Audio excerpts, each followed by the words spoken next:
Hello friend, welcome to your channel Gyan for exam.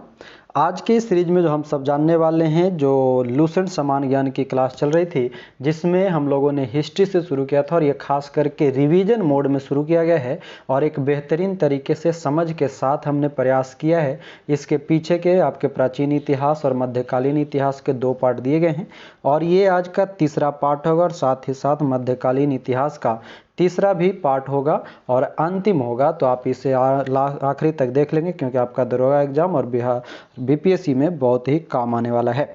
साथ ही साथ इसमें आप लोगों को बता दूं कि जिनका भी बिहार दरोगा का एग्ज़ाम है उनके लिए 4 दिसंबर को गांधी मैदान में सुबह 8 बजे ऑफलाइन ओपन टेस्ट ऑर्गेनाइज किया जा रहा है। तो आप लोग गांधी मूर्ति के पास ज़रूर पहुंच जाएंगे और साथ ही साथ एक ग्रुप का लिंक नीचे दिया जा रहा है डिस्क्रिप्शन में, उस लिंक को ज़रूर ज्वाइन कर लेंगे। व्हाट्सएप ग्रुप है, वहाँ पर सारी रैंक लिस्ट और जो आपके कट ऑफ होंगे वो सभी जारी किए जाएंगे। क्लियर? तो चलिए आज की क्लास को शुरू करेंगे। नहीं, मुगल साम्राज्य आज शुरू करेंगे, ठीक है। इससे पहले आपका मध्यकालीन इतिहास के 2 पार्ट में ख़त्म हो चुका है, जिसमें हम लोगों ने सल्तनत पढ़ लिए, भक्ति सब आंदोलन पढ़ लिए। आज प्रयास होगा हमारा कि मुगल साम्राज्य से लेकर के इसको पूरा समाप्त करें ताकि अगले क्लास में हम लोग शुरू कर पाएँ आधुनिक भारत को, क्योंकि आधुनिक भारत थोड़ा लंबा है और लंबा चलेगा मुगल साम्राज्य। और चलिए शुरू करते हैं। शादी ब्याह कीजिएगा बाद में, पास वाले पे बगल वाले पे ज़्यादा ध्यान वान नहीं रखिएगा, ठीक ना। Topic number 36। हाँ, तो ध्यान से समझते चलेंगे, आराम आराम से पढ़ेंगे, जहाँ पर रिलेट करेंगे वहाँ रिलेट करते चलेंगे। तो देखिए हम लोग बात करेंगे आज मुगल साम्राज्य का। एक तरह से कहें तो मध्यकालीन भारत की इसको रीढ़ माना जाता है। मुगल साम्राज्य और गुलाम वंश, यही तो 2 है ही, ठीक है, मध्यकालीन भारत में। तो मुगल साम्राज्य जब हम लोग पढ़ रहे थे मध्यकालीन भारत में, जब सल्तनत काल, तो सल्तनत काल से ही इसकी शुरुआत होती है। कहीं ना कहीं जो बाबर होता है, बाबर जो है मुगल वंश का संस्थापक है और ये जो है तुर्क एवं सुन्नी मुसलमान के रूप में, जो कि उत्तरवर्ती मुगल शासक के रूप में ये जाना जाता है। मुगल वंश की जैसे ही बाबर ने स्थापना किया तो इसने पादशाही की भी स्थापना किया और इसने अपने आप को शासक के रूप में बादशाह कहा। इससे पहले जो शासक होते थे वो या तो सुल्तान होते थे या खलीफा का रूप उपाधि धारण करते थे। इन लोगों ने, ये बाबर ने क्या किया, बादशाह की उपाधि धारण किया। तो ये पादशाही की स्थापना हमसे प्रश्न कभी कभी पूछता है कि किसने लाया था, तो बाबर ने लाया। अगर हम बात करें कि बाबर की अब चर्चा करें अलग अलग करके, तो बाबर के बारे में कहा जाता है कि 1526 से 1530 ईस्वी तक ये सत्ता में रहा था। इसके बारे में अगर कहा जाए तो बाबर का जो जन्म है ये 14 फरवरी 1483 ईस्वी में हुआ था और इसके पिता का नाम जो था उमर शेख मिर्जा फरगना, जो कि फरगना नाम का एक जगह था, वहाँ का शासक था। और बाबर जो है फरगना की गद्दी पर कब बैठता है तो 1494 ईस्वी में 8 जून 1494 को गद्दी पर बैठता है। 83 में जन्म होता है, 94 में एक गद्दी पर बैठता है, यानी कि कितने साल, 7 साल उधर और 4 साल इधर, 11 साल के उम्र में ये गद्दी पे बैठ जाता है। बाबर ने 1507 ईस्वी में बादशाह की उपाधि धारण की, जिसे अब तक किसी तैमूर शासक ने धारण नहीं किया था, है ना। और बाबर के 4 पुत्र हुए, जिसमें हुमायूं, कामरान, अस्करी और हिंदाल, ये 4 उसके पुत्र हुए। एक प्रश्न कभी कभी पूछा जाता है कि बाबर ने बादशाह की उपाधि कब धारण की थी या किस युद्ध को जीतने के बाद, तो ध्यान रखेंगे कि काबुल जीतने के बाद इसको किया था। बाबर के पिता का नाम तो हमें पता है कि उमर शेख मिर्जा था, जो कि तैमूर शासक के रूप में तैमूर वंशीय था, जबकि इसकी माँ जो थी कुतलुक बेगम के नाम से जानी जाती है, जो कि चंगेज वंशीय थी। माँ जो होती है वो चंगेज वंश की कुतलुक बेगम इसके माँ का नाम है।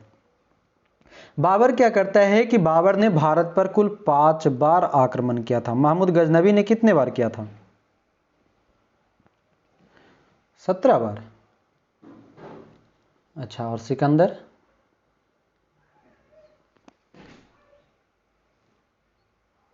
चलिए, तो आपका कौन, ये बाबर कितने बार? 5 बार, और आपका एक 11 बार कर गया कौन, सॉरी 17 बार कौन किया? गजनी ने किया। ठीक है, बाबर जो है भारत पर कुल 5 बार आक्रमण किया और बाबर का भारत के विरुद्ध जो किया गया प्रथम अभियान था वो था यूसुफ जाई जाति के विरुद्ध 1519 ईस्वी में। और इसी अभियान में बाबर ने बाजार और भेरा को अपने अधिकार में कर लिया था। एक चीज़ ध्यान रखेंगे, ये आता है किस दर्रे को पार करके, तो आपके खैबर दर्रा को पार करके आता है। और दूसरी याद रखेंगे, पहली बार जब 1519 में ये प्रथम अभियान किया तो बाजार और भेरा को अपने कब्जे में लिया। उसी समय अगले कुछ समय बाद दूसरा बार जब आक्रमण किया 1519 में ही, तो इसने पेशावर पर आक्रमण किया दूसरी बार में।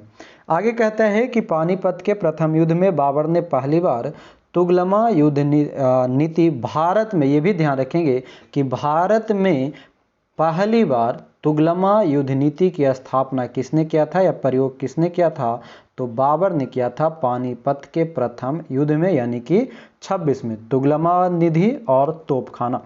उस्ताद अली एवं मुस्तफ़ा जो है बाबर के दो उसके प्रसिद्ध निशानेबाज यानी कि तोपची के नाम से भी जाना जाता है। तोपची था और जिसने पानीपत के प्रथम युद्ध में भाग लिया था। कौन कौन था? उस्ताद अली और मुस्तफ़ा खां। इसी में ध्यान रखेंगे कि जब यहाँ पर जो बाबर था वो 1524 के आसपास में उसने पंजाब के अधिकांश भाग पर कब्जा भी कर लिया था। पानीपत के लड़ाई से पहले ही 1524 में इसने पंजाब पर अधिकांश भागों पर कब्जा किया था। आगे कहता है कि बाबर द्वारा लड़े गए कुछ प्रमुख युद्ध हैं। तो बाबर के द्वारा जो लड़े गए युद्ध, जिसमें से उसके लड़े गए 4 प्रमुख युद्ध माने जाते हैं। पहला और जो हमने पढ़ा ये क्या 1519 का यूसुफ जाई, उसके अलावा 4 जो प्रमुख युद्ध होते हैं उसमें से पानीपत का प्रथम युद्ध जो कि 21 अप्रैल 1526 को बाबर और इब्राहिम लोदी के बीच में होता है, जिसमें कि इब्राहिम लोदी जो है युद्ध के मैदान में ही मारा जाता है और बाबर जीत जाता है। कभी कभी प्रश्न पूछता है कि पानीपत के युद्ध में किसकी मौत युद्ध के मैदान में हो गया था, या फिर इब्राहिम लोदी की मौत जो है कहाँ पर हुआ था, कैसे हुआ था। तो ये लड़ाई करते हुए ही इसकी मौत हो गई थी, युद्ध के समय ही मैदान में ही मारा गया था। दूसरा युद्ध होता है खानवा का युद्ध। खानवा का युद्ध जो है ये 17 मार्च 1527 को राणा सांगा और बाबर के बीच में होता है। इसमें भी बाबर जीत जाता है। तीसरा युद्ध है उसके अगले साल कंटिन्यू ये 4 युद्ध लड़ता है। अगले साल तीसरा होता है चंदेरी का युद्ध, जिसमें 29 जनवरी 1528 को मेदिनी राय एवं बाबर के बीच में ये युद्ध होती है, जिसमें बाबर विजयी होता है। और चौथा युद्ध होता है घाघरा का युद्ध 6 मई 1529 को और अफगान और बाबर के बीच में होता है, जिसमें कि बाबर विजयी होता है। तो ये 4 युद्ध याद रख लेंगे। उसके बाद उसके पहले युद्ध को याद रखेंगे, यूसुफ जाई जाति के विरुद्ध 1519 और पेशावर पर कब्जा 1519 और पंजाब पर कब्जा 1524। अब हम उसके आगे की बात करें तो इब्राहिम लोदी की चर्चा करता है। कहता है कि इब्राहिम लोदी मध्यकाल का प्रथम शासक था जो युद्ध स्थल में मारा गया था। मध्यकालीन भारत का एक ऐसा शासक था जो कि युद्ध के मैदान में ही मारा जाता है और इसके साथ उसका मित्र एक होता है। प्रश्न हमसे पूछता है कि इब्राहिम लोदी के साथ मैदान में मारा जाने वाला एक और व्यक्ति कौन था, तो उसी का एक राजा था। कौन? विक्रमजीत, जो कि ग्वालियर के राजा थे। नोट में कहता है कि हुमायूं ने कोहिनूर हीरा ग्वालियर के दिवंगत राजा विक्रमजीत के परिवार से प्राप्त किया था, यानी कि जो विक्रमजीत मरा था उसका। हमने ऊपर में शायद बाबर का चर्चा किया। बाबर का पूरा नाम भी याद रख लीजिएगा, जहीरुद्दीन मोहम्मद बाबर। बाबर का पूरा नाम होता है जहीरुद्दीन मोहम्मद बाबर, ये भी ध्यान में रखेंगे। बाबर को उसकी उदारता के कारण, यानी कि वो उदार नीति को अपनाता था, इस कारण से उसे लोगों ने कलंदर की उपाधि दी। खानवा युद्ध में बाबर ने राणा सांगा के खिलाफ ही सबसे पहले जिहाद का नारा दिया था। वही खानवा का युद्ध जो कि 1527 में 17 मार्च को राणा सांगा और बाबर के बीच हुआ था। और साथ ही साथ जब ये युद्ध लड़ा गया खानवा का युद्ध 1527 में, तो राणा सांगा के खिलाफ जिहाद का नारा देने वाला बाबर, उसने ही वहाँ पर अब एक दूसरी उपाधि धारण किया जिसे कहा गया गाजी। तो कालंदर की उपाधि पद, पादशाही, बादशाह और गाजी की उपाधि ये सभी किसने धारण किया है? तो बाबर ने धारण किया था। कुछ ही समय बाद 30 जनवरी 1528 को जहर दे देने के कारण राणा सांगा की मृत्यु हो जाती है और बाबर ने बंगाल के शासक नुसरत शाह के साथ 6 मई 1529 को एक दूसरे के बीच में संप्रभुता का सम्मान करने का वादा करते हुए एक संधि की गई, जिसके अनुसार नुसरत शाह ने अफगान विद्रोहियों को शरण न देने की वचन दिया था। कौन? बाबर और बंगाल के बीच में ये संधि हुई थी। कब? 1529 को 6 मई को। कहता है कि करीब 48 वर्ष की आयु में 26 दिसंबर 1530 को आगरा में बाबर की मृत्यु हो जाती है। कहाँ मृत्यु होती है? बाबर में। तो इसे बाबर को आगरा में ही दफना दिया जाता है, जो कि आराम बाग से संबंधित है। कहता है कि बाबर को शुरू में आगरा के आराम बाग में दफनाया गया, बाद में उसको काबुल में उसके द्वारा जो स्थान वो चाहता था वहाँ पर ले जा कर के दफनाया गया। बाबर की जो मातृभाषा थी, मतलब मदर टंग जो था वो तुर्की था, लेकिन वह अरबी और फारसी भी जानता था। उसने अपनी आत्मकथा जो था अपनी ही मातृभाषा में यानी कि तुर्की में ही बाबरनामा की रचना की और उसका फारसी भाषा में अनुवाद कौन किया है? तो वह होता है अब्दुल रहीम खान खाना। बाबर की खुद की लिखी हुई आत्मकथा तुर्की भाषा में बाबरनामा कहलाता है और उसके द्वारा ही लिखी गई जो आत्मकथा है उसको फारसी में अनुवाद कौन कर दिया? तो अब्दुल रहीम खान खाना। और इसने जो अपनी आत्मकथा में लिखा था उसमें इसके अपने चारों ओर की बगीचे, उसके बारे में जो उसको रुचि था, जिसमें वो अच्छा खासा प्रेम रखता था, उन सभी के बारे में बताता है। वो अक्सर जो उसके आसपास की जो बाग होती थी वो दीवारों से यानी कि बाउंड्री से घिरा हुआ रहता था। उसके चारों ओर कृत्रिम नहरों का निर्माण किया रहता था, वो आयताकार होते थे। ऐसी सारी चीज़ें वो अपने किताब में लिख करके गया है। नोट में दिया गया है कि चार बाग बनाने की परंपरा की शुरुआत अकबर के समय से हुई है। चार बाग का संबंध किससे है? अकबर से।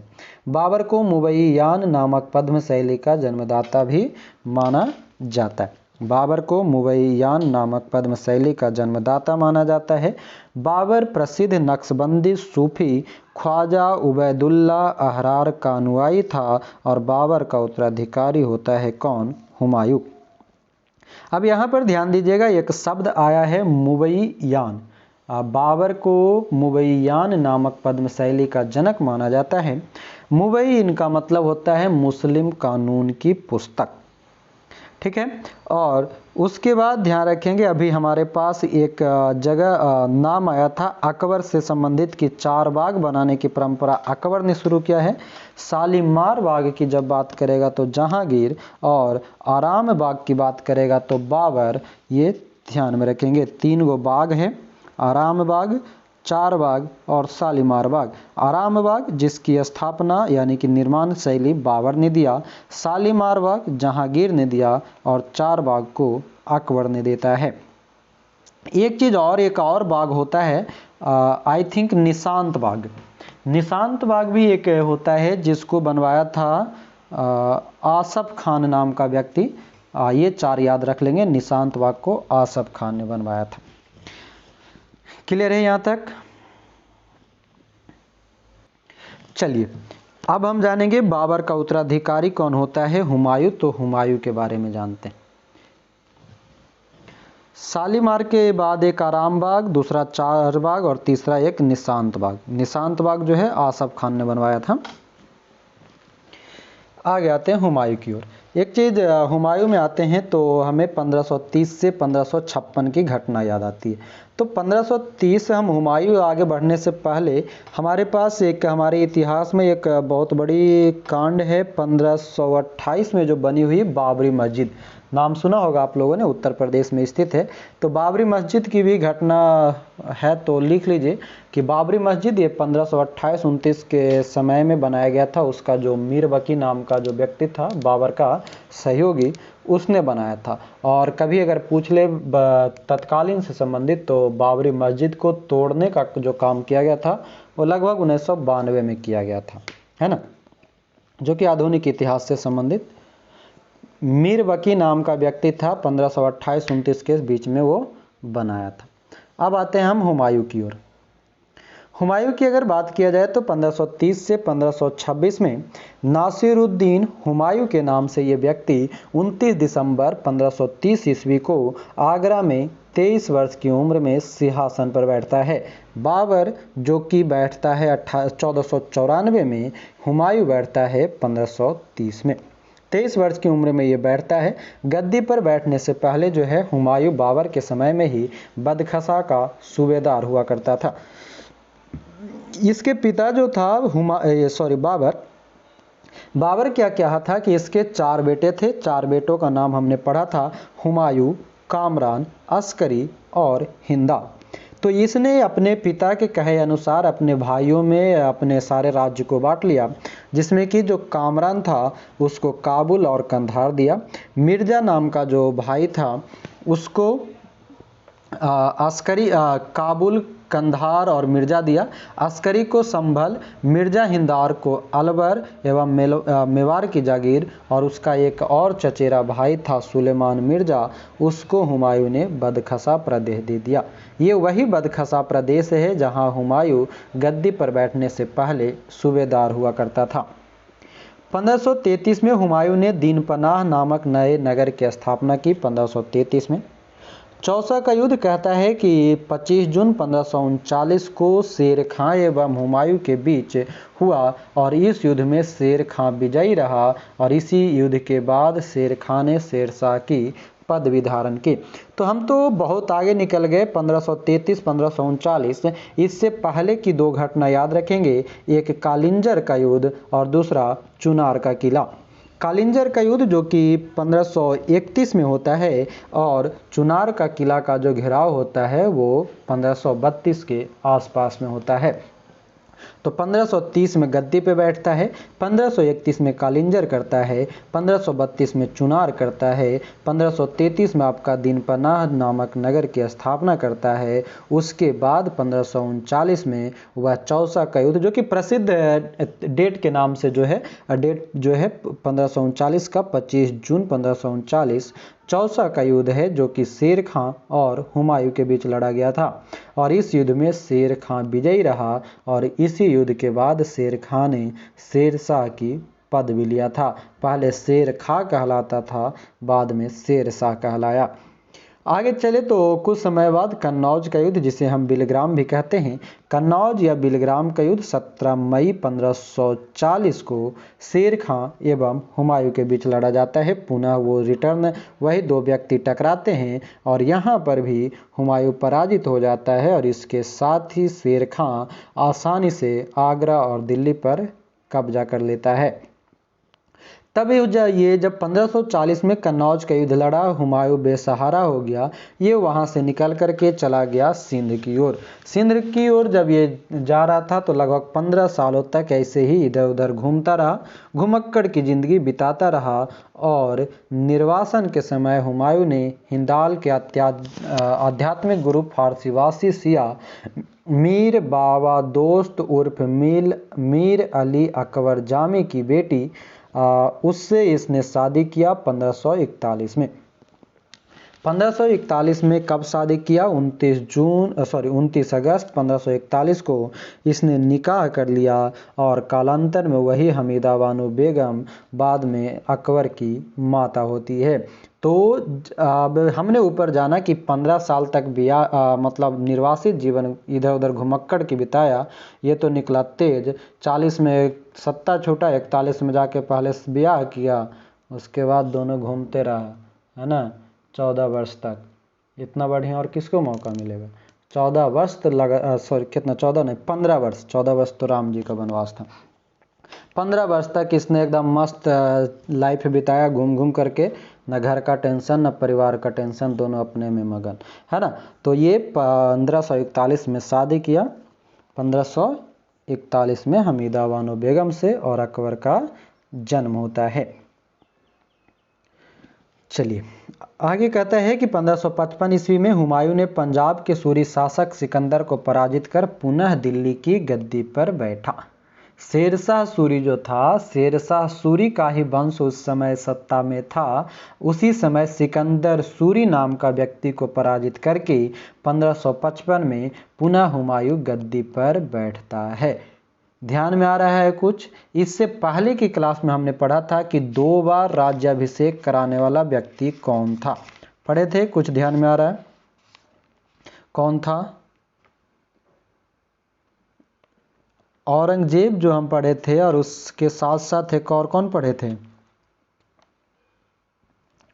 हुमायूं तो अभी हम पढ़ ही रहे हैं। हुमायूं से पहले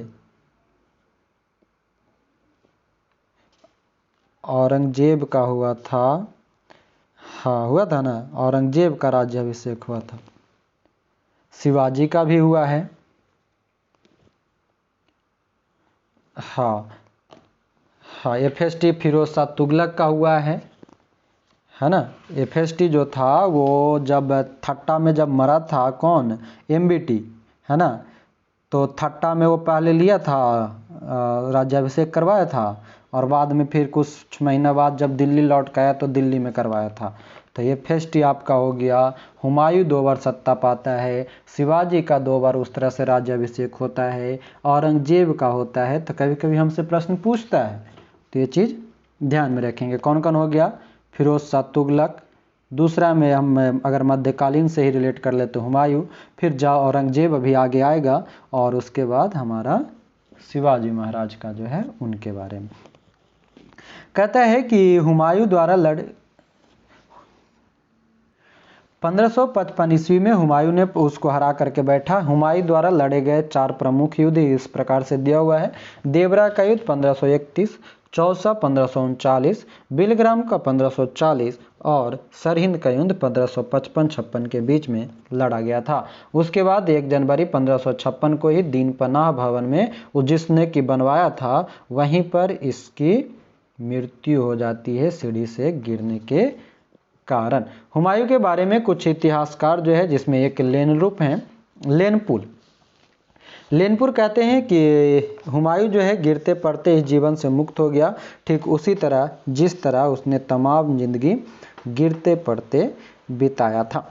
हुमायूं की रचना जो है गुलबदन बेगम ने की थी, और हुमायूं जो है ज्योतिष विद्या में विश्वास करता था, इसलिए वो सप्ताह के 7 दिन अलग अलग 7 रंग के कपड़े पहना करता था। तो ये हुआ हुमायूं और हुमायूं के बारे में। बीच में एक शासक एंट्री मार जाता है, कौन? जब चौसा और बिलग्राम का युद्ध होता है, शेरशाह। तो शेरशाह के बारे में पहले जान लेते हैं, उसके बाद हुमायूं का जो उत्तराधिकारी आएगा अकबर, उसके बारे में जानेंगे। तो बीच में जो काल आता है 1540 से 1545 का, ये वाला समय जो है ये पुनः किसके हाथ में है? शेरशाह के पास। तो सूर्य साम्राज्य का संस्थापक जो है अफगान वंशीय शेरशाह सूरी था, और इसके बारे में एक इतिहासकार हैं KR कानूनगो। उन्होंने कहा कि हरियाणा प्रांत के नारलौन यानी कि महेंद्रगढ़ स्थान पर इब्राहिम के पुत्र हसन के घर वर्ष 1486 में शेरशाह का जन्म हुआ। परमात्मा शरण का विचार है कि शेरशाह का जन्म वर्ष 1472 में हुआ, मतलब कि शेरशाह का जो जन्म है वो विवादित है। शेरशाह के बचपन का नाम आपका हो जाएगा क्या? फरीद खां, और यह सूरवंश से संबंधित था। पिता था हसन खां, जौनपुर के अंतर्गत सासाराम का जागीरदार के रूप में जाना जाता है। फरीद जो है एक समय पे वो ऐसे ही घूमने के लिए निकला था, उसके सामने एगो शेर आया, उस शेर को दिया मार, और मार दिया। तो उस समय बिहार का एगो शासक था, कौन था? तो मोहम्मद बहार खां लोहानी, बिहार के अफगान वंश का एक शासक था बहार खां लोहानी। उसने उसको फरीद को एक उपाधि दी, शेर खां, है ना। शेरशाह जो है बिलग्राम युद्ध 1540 के बाद दिल्ली की गद्दी पर बैठा।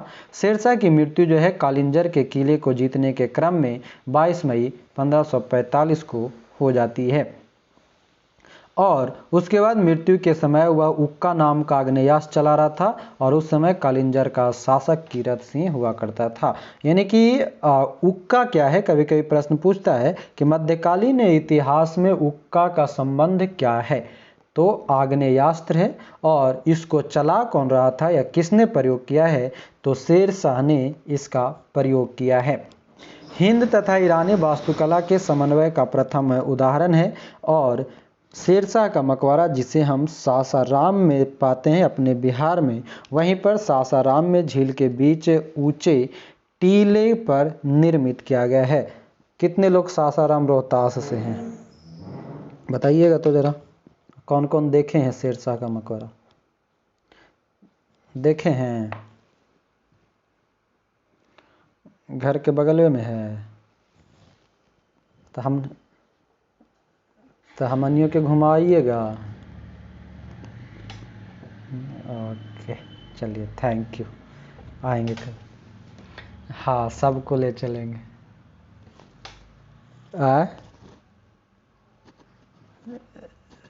हाँ, शेरशाह से मिले कौन कौन है?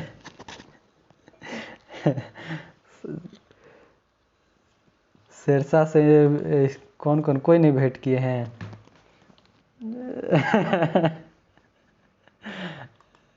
बुक में किए ना। कभी कभी अंजलि जी गई होंगी शेरशाह के पास, झील में गए हैं ना। चलिए अच्छी बात है, कभी आएंगे।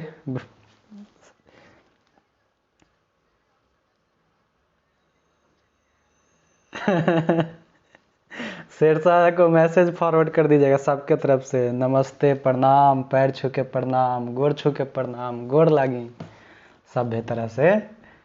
हाँ हाँ सब चलेंगे। मैथिली में क्या बोलते हैं जी गोड़ लगे आप प्रणाम के? गोड़ लागी गोड़ लागी छी, मैथिली में गोड़ लागी छी, भोजपुरी में गोड़ लागी। आंगी का हुआ हमर तो मगाहिए ठीक है, प्रणाम। छी गोड़ लगे। आगे चलिए, आगे कहता है रोहतासगढ़ किला यकुहना दिल्ली नामक मस्जिद का निर्माण शेरशाह के द्वारा किया गया था। रोहतासगढ़ का जो किला है या किला यकुहना जो है ये सभी दिल्ली में है। किला यकुहना दिल्ली में, इसका निर्माण शेरशाह ने किया था। शेरशाह का जो उत्तराधिकारी होता है वो इस्लाम शाह होता है, इसके बारे में याद रख लेंगे।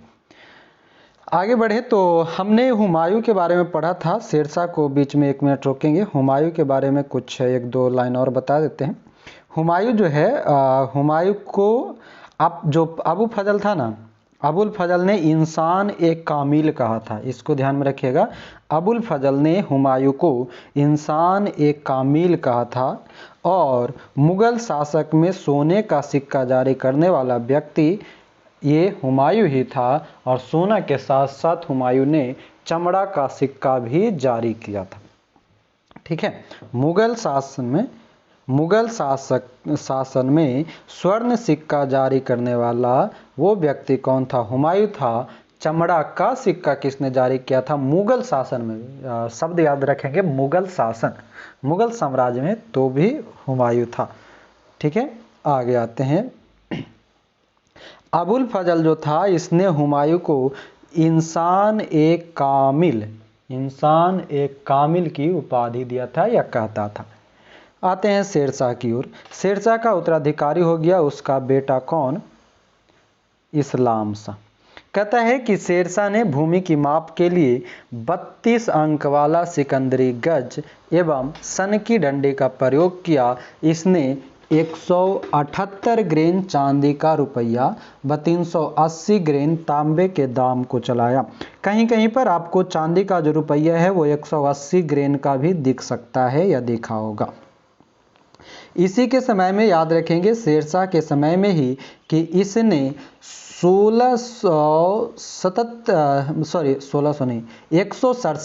167 ग्रेन का इसने सोने का सिक्का असरफी भी चलाया था। ये किसने चलाया था? शेरशाह ने चलाया था। रुपया चलाया, तांबे का दाम चलाया और सोने का असरफी चलाया। वो कितना था? 167 ग्रेन का। ग्रेन एक माप है, उसके अनुसार। शेरशाह ने रोहतास के दुर्ग एवं कन्नौज के स्थान पर शेरसुर नामक नगर बसाया। रोहतासगढ़ दुर्ग के पास में। शेरशाह के समय पैदावार का लगभग 1/3 भाग सरकार लगान के रूप में लेता था और कबूलियत एवं पट्टा प्रथा की शुरुआत शेरशाह ने ही किया था। तो कबूलियत, पट्टा प्रथा, सिकंदरी गज, सन की डंडी, ये सभी की शुरुआत जो है ये किसने किया है? शेरशाह ने किया था।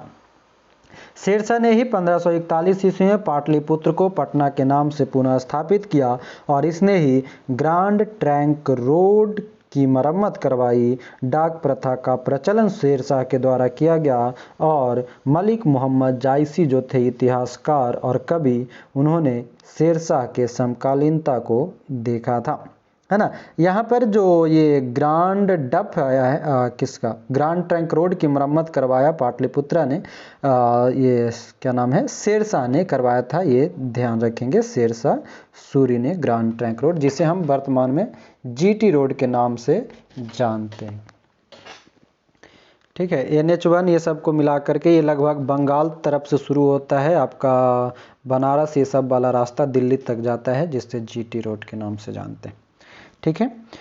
और मलिक मोहम्मद जायसी जो कि शेरशाह के समकालीन और उसके दरबार में रहते थे। अब यहाँ पर एक टेबल में दिया हुआ है अकबर के समकालीन शासक, यानी कि आगे हम अकबर पढ़ेंगे, उसके समय का कह रहा है कि अकबर के समकालीन शासक में रानी एलिजाबेथ उस समय 1558 से 1603 में ईरान में थी। शाह अब्बास जो कि 1588 से 1629 के बीच में ईरान का शासक था। जॉर इवान फोरबेसियलेविच जो है वो 1530 से 1584 के बीच रूस का था और ये जो बेसिलिएविच जो है ये इवान द टेरिएबल नाम से कुख्यात था। इवान द टेरिएबल बेसिलिएविच को कहा जाता है। ये सभी जो 3 व्यक्ति है ये अकबर के समकालीन शासक हैं। तो अकबर के बारे में अब हम जानेंगे। अकबर जो कि अपने पिता जो था 1556 में उसके पिता हुमायूं की मृत्यु हुआ, उसके बाद ये गद्दी पर आया। कब? तो पहले गद्दी पर आने से पहले इसका जन्म, अगर गद्दी पर जो आता है वो 1556 में 14 फरवरी को आता है, पर सॉरी जन्म की बात करें तो 15 अक्टूबर 1542 को अकबर का जन्म होता है। कहाँ? तो अमरकोट के राणा बीर साल के महल में। किससे? तो इसके माता का नाम होता है हमीदा बानो बेगम और पिता हो जाता है हुमायूं। पिता कौन होगा? हुमायूं होगा। कहाँ पर जन्म होता है? अमरकोट के राणा बीर साल के महल में होता है। कब होता है? 15 अक्टूबर 1542 को। अकबर जिसके बचपन का नाम जलाल था और उसका राज्याभिषेक 14 फरवरी 1556 को पंजाब के कालानौर में हुआ था। अकबर का शिक्षक हुए अब्दुल लतीफ ईरानी और अकबर जब गद्दी पर बैठा तो उसने एक उपाधि लिया, जलालुद्दीन मोहम्मद अकबर बादशाही गाजी की उपाधि धारण किया। और गाजी की उपाधि इससे पहले किसने धारण किया था? किसने किया था? बाबर ने किया था। हाँ, बाबर ने खानवा के युद्ध में गाजी की उपाधि धारण की थी और यहाँ पर अब अकबर जो है वो जलालुद्दीन मोहम्मद अकबर बादशाही गाजी के नाम से गद्दी पर बैठता है। बैरम खां जो कि सिया मतावलंबी से संबंध रखते थे। बैरम खां 1556 से 1560 ईस्वी तक अकबर के संरक्षक के रूप में रहे और अकबर के संरक्षक जो बैरम खां थे ये बदखसा के निवासी थे। बदखसा का सूबेदार हुआ करता था शासन में आने से पहले कौन? हुमायूं हुआ करता था और उसे प्यार से खानी बाबा, यानी कि खानी बाबा किसे कहा जाता है? बैरम खान को कहा जाता है। पानीपत की जब दूसरी लड़ाई होती है 5 नवंबर 1556 को, तो अकबर और हेमू के बीच में ये लड़ाई होता है और इस युद्ध में अकबर की विजयी होती है। 31 जनवरी 1561 को मक्का की तीर्थ यात्रा के दौरान पाटन नामक स्थान पर मुबारक खान नामक युवक ने बैरम खां की हत्या कर दी। किसने? मुबारक खां। मई 1562 में अकबर ने हरम दल से अपने को पूर्णतः मुक्त कर दिया। हरम का मतलब समझते हैं? हरम जो होता है, नहीं, हरम उसको कहा जाता है, हरम का एक अर्थ होता है जिसका मतलब होता है नाजायज। मतलब कि आपके पिता का, जिसके पिता का पता ना हो कि उसके पिता कौन है, उसको हम हरम कहा जाता था, नाजायज कहा जाता था। इसी से मुक्ति लिया था किसने? अकबर ने। अभी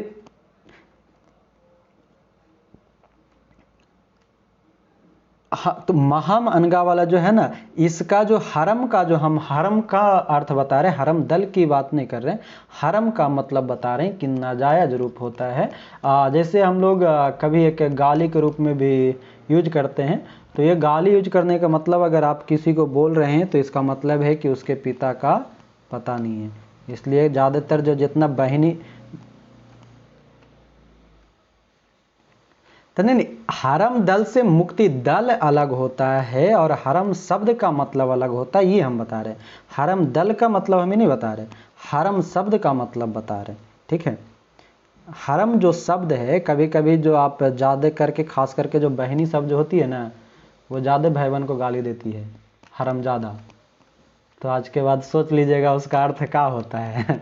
ठीक ना।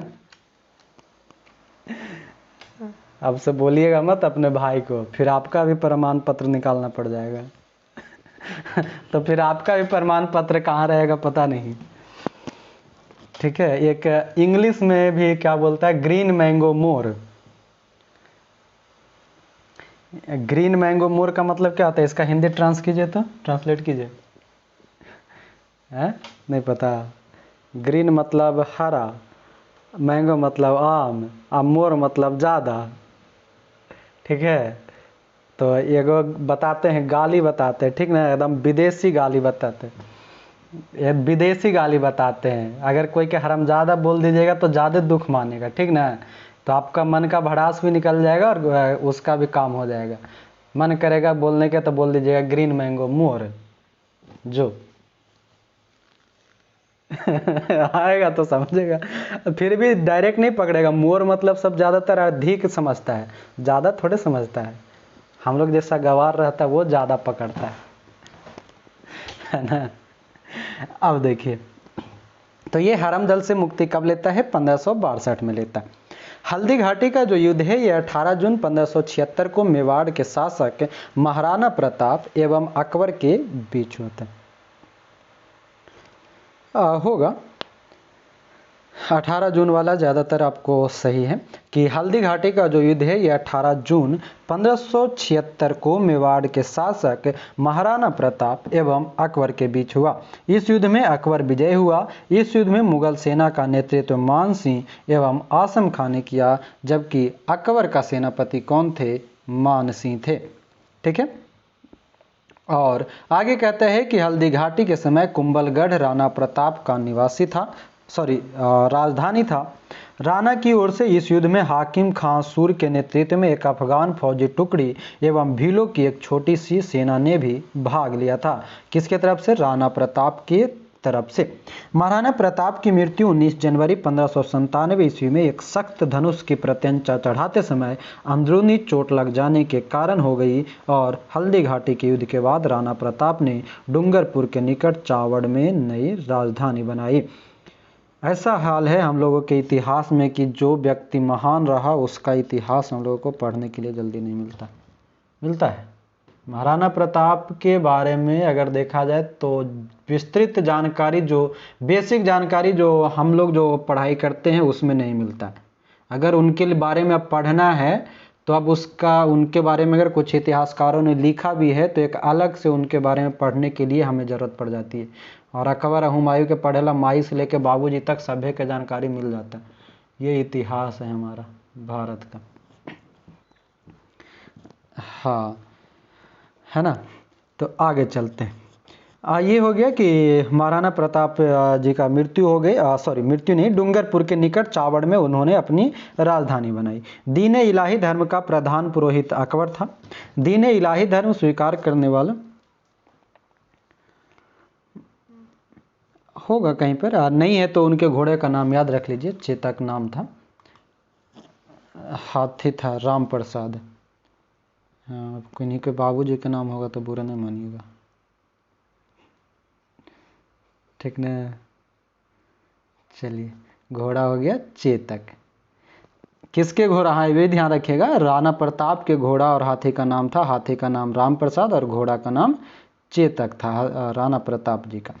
आगे हम बात कर रहे थे कि दीन इलाही धर्म स्वीकार करने वाला प्रथम एवं अंतिम हिंदू शासक राजा बीरबल था और महेश दास नामक ब्राह्मण को राजा बीरबल की पदवी दी गई थी। यानी कि बीरबल का जो वास्तविक नाम था वो महेश दास था, जो कि हमेशा अकबर के दरबार में रहते थे, साथ रहते थे। अकबर ने जैन धर्म के जैनाचार्य हरिविजय सूरी को जगत गुरु की उपाधि प्रदान की। किसको? हरिविजय सूरी को। अकबर ने शाही दरबार में एक अनुष्ठान के रूप में सूर्योपासना शुरू करवाई। राजस्व प्राप्ति की जब्ती प्रणाली अकबर के शासनकाल में प्रचलित थी। कौन सी प्रणाली? जब्ती प्रणाली जो है राजस्व प्राप्त करने का, वो अकबर के समय में प्रचलित था। और अकबर के दीवान राजा टोडरमल, जो कि खत्री जाति से संबंध रखते थे, राजा टोडरमल ने 1580 ईस्वी में 10 साल बंदोबस्त की व्यवस्था कराया था। किसने? 1580 में 10 साल बंदोबस्त की व्यवस्था राजा टोडरमल ने करवाया था। यहाँ पर एक नाम आया है हरिविजय सूरी का, जगत गुरु, ये हो गया जैन धर्म से, है ना। आगे यहाँ पर देखेंगे साइड में, पहले ऊपर वाले को छोड़ करके, बॉक्स को छोड़ करके हम नीचे साइड में पढ़ रहे हैं। नीचे में देखिए लिखा हुआ है कि अकबर के दरबार के प्रसिद्ध चित्रकार अब्दुल समद थे। अब्दुल समद। और आगे है कि दसवंत एवं बसावन अकबर के दरबार के चित्रकार थे। अकबर के शासनकाल में प्रमुख गायक तानसेन, बाज बहादुर, बाबा रामदास, बैजू बावरा थे। कौन कौन ये गायक हैं? तानसेन, बाज बहादुर, बाबा रामदास और बैजू बावरा। अकबर की शासन प्रणाली की प्रमुख विशेषता थी मानसबदारी प्रथा। अकबर के समकालीन प्रसिद्ध सूफी संत शेख सलीम चिश्ती थे। अकबर के समकालीन कौन थे? शेख सलीम चिश्ती थे। अब यहाँ पर कुछ पॉइंट नोट कीजिएगा, जैसे कि जहाँ पर दिया हुआ है कि अकबर के दरबार में प्रसिद्ध चित्रकार अब्दुल समद था, वहीं पर एक और नाम लिख लेंगे, मीर सैयद अली। मीर सैयद अली भी थे वह उस समय।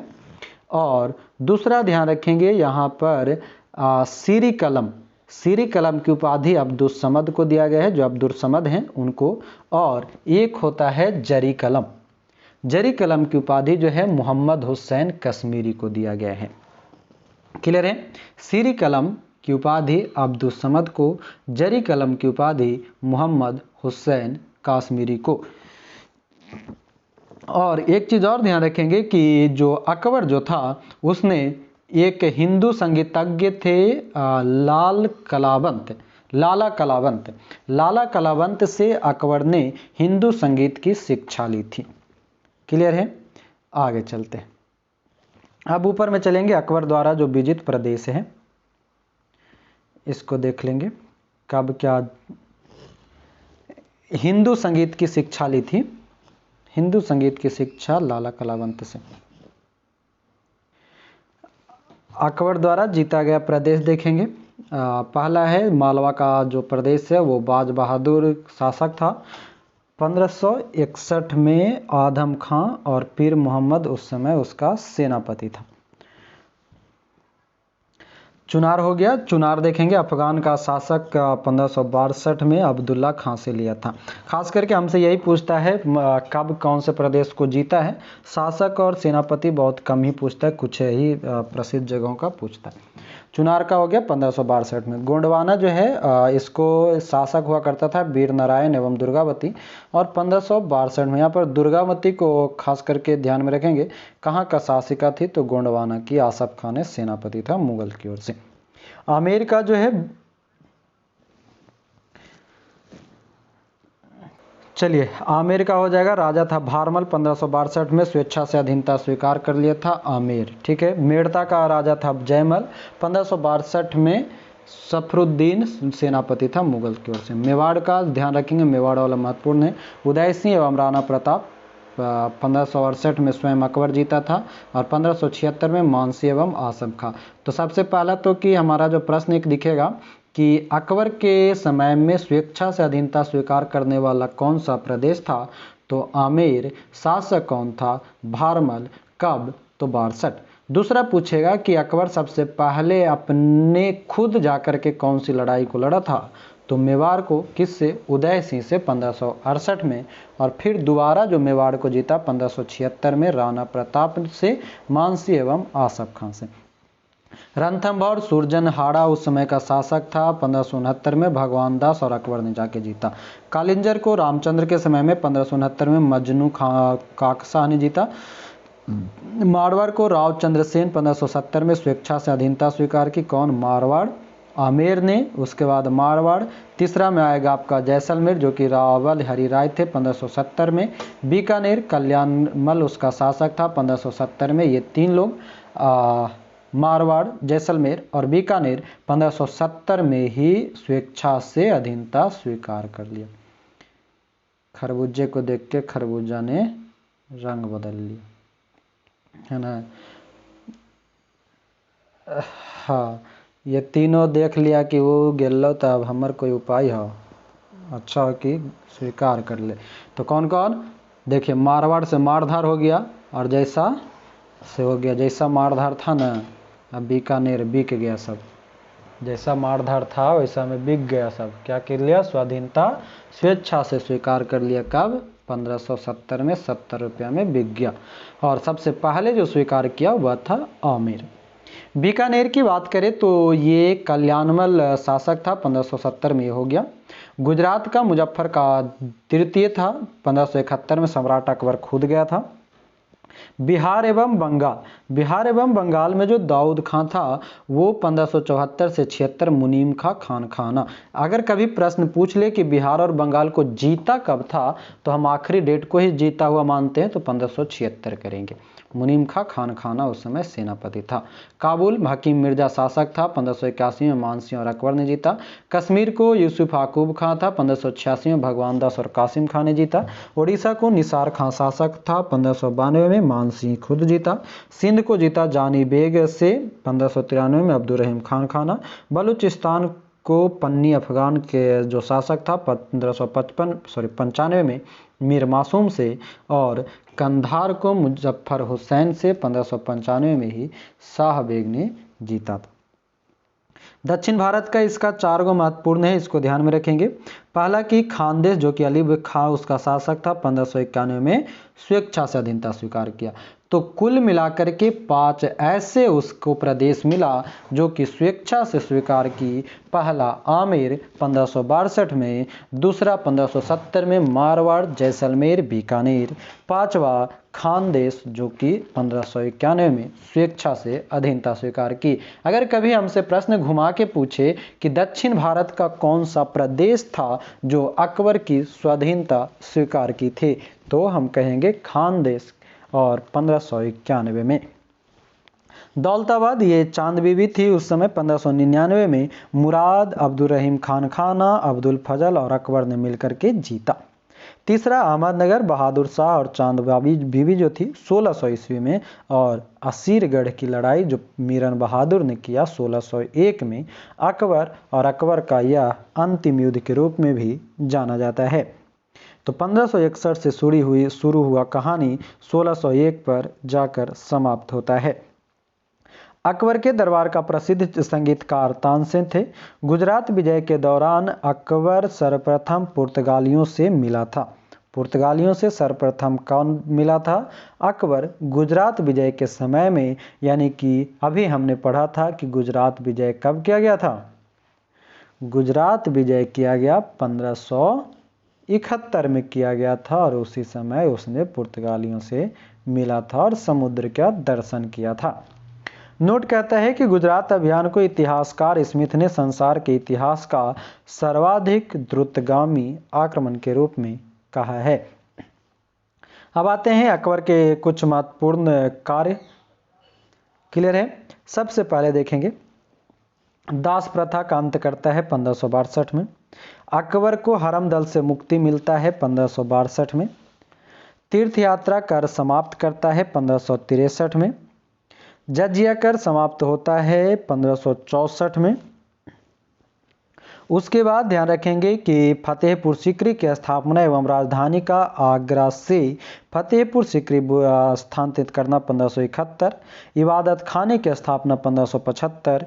इबादत खाने में सभी धर्मों के लोगों को प्रवेश 1578। मजहर की घोषणा ये किया जाता है आपके 1579। दीन इलाही की स्थापना 1582, इलाही संबत की स्थापना 1583 और राजधानी लाहौर स्थान थे 1585। अब साथ ही साथ कुछ पॉइंट बोलेंगे, सबको आवाज़ क्लियर है? पॉइंट बोलेंगे उसको ध्यान से लिख लेंगे। पहला लिखेंगे कि नौरोज की स्थापना, नौरोज जो त्यौहार जो मनाया जाता था 1580 करेंगे। दूसरा लिखेंगे करोड़ी, करोड़ी जो मतलब हिसाब किताब रखने वाला होता था, करोड़ी मर, करोड़ों का जो हिसाब रखता था, उसकी नियुक्ति किया था 1573। उसके बाद जो अकबर को हरमदल से जो मुक्ति मिली, उसी समय 1562 में ही अतका खैल की भी उपाधि और अतका खैल से भी उसने समाप्ति दिलाया। उसके बाद अतका खैल, अतका खैल जो है, हाँ खैल 1562 में। उसके बाद बुलंद दरवाज़ा बुलंद जो है, ये बुलंद दरवाज़ा 1573। उसके बाद उसी के समय में लिखेंगे प्रांतों का पुनर्गठन 1580, प्रांतों का पुनर्गठन किया था 1580 में। क्लियर है? तो ये सारे के सारे अकबर से संबंधित जानकारियां थी। अब आते हैं अकबर के आगे। तो बात करें तो कहता है कि अकबर की मृत्यु 16 अक्टूबर 1605 को हुई थी। कब हुआ? 16 अक्टूबर 1605 को। हाँ, तो अकबर की मृत्यु हो गई सिकंदरा में, है ना। 16 मतलब दफनाया गया सिकंदरा में 1605 को, 15 अक्टूबर 1605 को।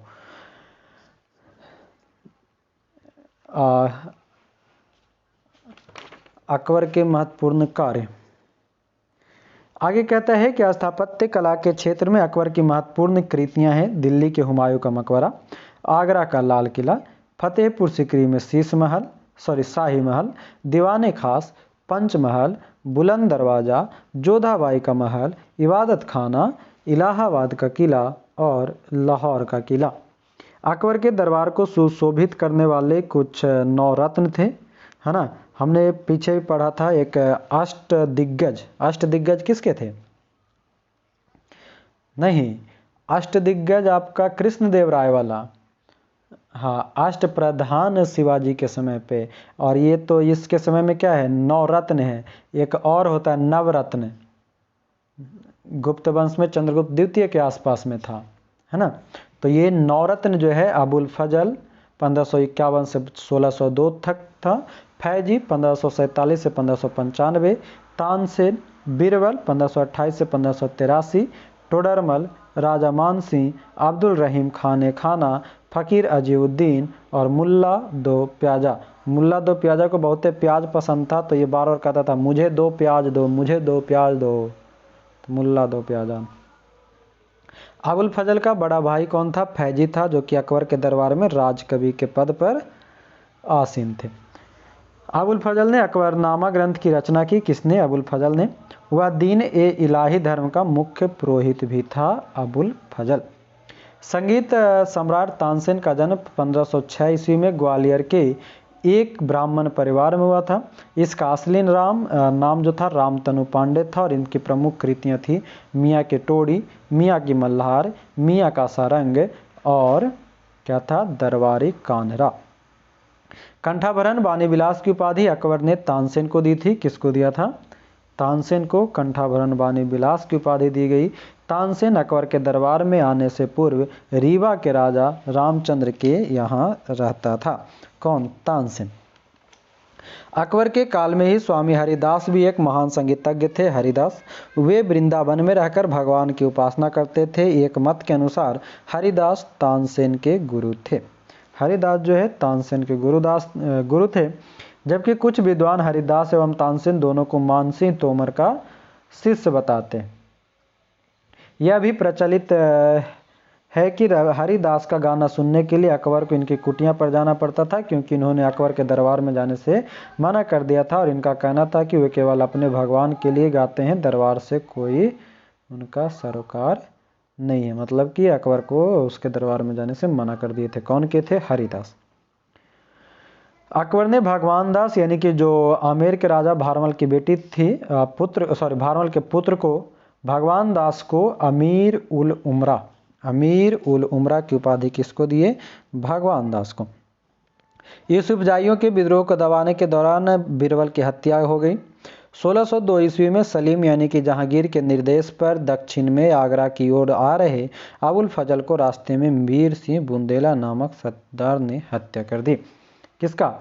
अबुल फजल को। बीरबल की हत्या तो हो गई यूसुफजाई विद्रोह में, अबुल फजल की हत्या हो गई आगरा से आने समय वीर सिंह बुंदेला ने किया। किसके कहने पर? जहांगीर के कहने पर। मुगल सम्राट अकबर ने अनुवाद विभाग की स्थापना की। नकीम खां, अब्दुल कादिर बदायूनी तथा शेख सुल्तान ने रामायण एवं महाभारत का फारसी अनुवाद किया और महाभारत का जो नाम है वह रज्मनामा। रज्मनामा का अर्थ होता है युद्धों का पुस्तक या युद्धों की पुस्तक। पंचतंत्र का फारसी भाषा में अनुवाद अबुल फजल ने अनवर-ए-सादात नाम से, पंचतंत्र का अनवर-ए-सादात पंचतंत्र का नाम है, किसने किया था? अबुल फजल ने किया था। तथा मौलाना हुसैन फैज ने यार-ए-दानिश, पंचतंत्र का ही एक और नाम है यार-ए-दानिश। हाजी इब्राहिम सरहिंदी ने अथर्ववेद का, मुल्ला शाह मोहम्मद ने राजतरंगिणी का, मतलब कि अथर्ववेद का जो अनुवाद है फारसी भाषा में वह किया था हाजी इब्राहिम सरहिंदी ने। मुल्ला शाह मोहम्मद ने राजतरंगिणी का किया था। राजतरंगिणी किसकी पुस्तक है? कल्हन की। अब्दुल रहीम खानकाना ने तुजु के बाबरी का तथा फैजी ने लीलावती का फारसी में अनुवाद किया। क्लियर? तुजु के बाबरी क्या है? बाबर की आत्मकथा जो तुर्क भाषा में था, उसी को फारसी में अनुवाद किया अब्दुल रहीम खानकाना। फैजी ने नल दैमंती सूरदास द्वारा जो रचा गया था उसको भी फारसी में अनुवाद किया सहेली नाम से। अकबर के दरबार को हिंदी साहित्य का स्वर्णकाल कहा जाता है। अकबर ने बीरबल को कवि प्रिय एवं नरहरि को महापात्र की उपाधि दी थी। बुलंद दरवाजा का निर्माण अकबर ने गुजरात विजय के उपलक्ष्य में 1573 में, हाँ 1573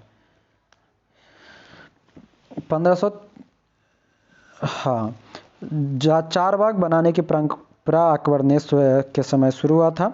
अकबर ने सीरी कलम की उपाधि अब्दुल समद को एवं जरी कलम की उपाधि मोहम्मद हुसैन कश्मीरी को दिया है। जिनका भी कंफ्यूजन था क्लियर हो गया। मुगलों की राजकीय भाषा फारसी थी और अकबर जो है नकारा या नगारा बजाया करता था। तो ये जो पूरी घटना थी अकबर के बारे में था। एक चीज़ एक जगह पे नोट कीजिएगा, ऐसे आप लोग को याद होगा, अकबर का मकबरा हमने देखा कहाँ पर? सिकंदरा में, है ना, जो दफनाया गया। उसके साथ साथ कुछ और का एक बार रिकॉल कर देते हैं। बाबर का मकबरा कहाँ था? बाबर का मकबरा हो जाएगा काबुल। हुमायूं का मकबरा? हुमायूं का दिल्ली। अकबर का मकबरा सिकंदरा। जहांगीर का मकबरा लाहौर। शाहजहां का मकबरा आगरा। क्लियर? बाबर काबुल, हुमायूं दिल्ली, अकबर सिकंदरा, जहांगीर लाहौर और शाहजहां आगरा। जहांगीर वाला नहीं याद रहता है तो जहां गिरेगा वो जो चोट लगेगा तो लहर जाएगा, ठीक है? हाँ, जहां गिरेंगे ना तो वजह पर ही लहर मारेगा।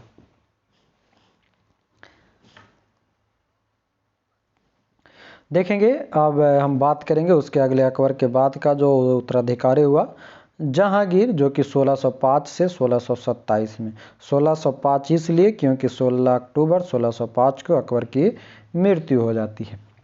अकबर का उत्तराधिकारी सलीम हुआ। सलीम ही आगे चल करके जहांगीर कहलाता है, जो 24 अक्टूबर 1605 ईस्वी को नूरुद्दीन मोहम्मद जहांगीर बादशाही गाजी के नाम से गद्दी पर बैठा। जिस प्रकार से अकबर ने भी गाजी का लिया, सबसे पहले गाजी को उपाधि बाबर ने लिया और अब पुनः गाजी की उपाधि जहांगीर ने लिया है। जहांगीर का जन्म 30 अगस्त 1569 ईस्वी में हुआ था। अकबर ने अपने पुत्र का नाम, जो एक सूफी संत शेख सलीम चिश्ती थे, उसी के नाम पर इसका भी नाम सलीम रखा। जहांगीर को न्याय की जंजीर के लिए जाना जाता है और ये जो जंजीर होता था सोने का होता था। जो आगरा का जो किला होता था वहाँ पर उस पर की जो एक गुंबद होती थी जिसे शाह बुर्ज बोला जाता है। शाह बुर्ज से लेकर के यमुना नदी के किनारे एक सिक्कड़ बांधा हुआ था, जंजीर, उसमें जिसको भी ज़रूरत होता था वो जा कर के उसको हिलाता था तो बजता था। तो पूरे राजमहल में शोर होती थी कि कोई जो है उसको बजा रहा है, तो राजा और या फिर उसके जो उत्तराधिकारी मतलब कि क्या बोल सकते हैं उसके ऑफिसर लोग को क्या बोलते हैं, ऑफिसर लोग को ऑफिसर बोलेंगे, हाँ हाँ ठीक है सर, उसके ऑफिसर ही जो उसके साथ वाले जो थे वो आकर के जो हिलाता था जंजीर को, उससे पूछते थे क्या हुआ रे, तो हमारा खैनी घट गया, महाराज को बोलिए ना खैनियाँ दिलवा देंगे, तो दिलवाता था। ठीक, जब मन करे जब बजा दो।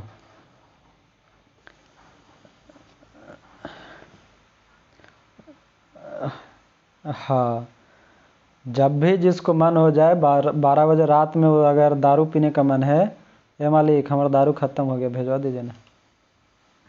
ठीक है, वो वाला कथन 12 बजे वाला जो है कि वो तो अशोक का है कि किसी भी समय अगर कोई मुझे पुकारेगा, हाँ तो आके मिल सकता है, सीधे मेरे कक्ष में ही आएगा।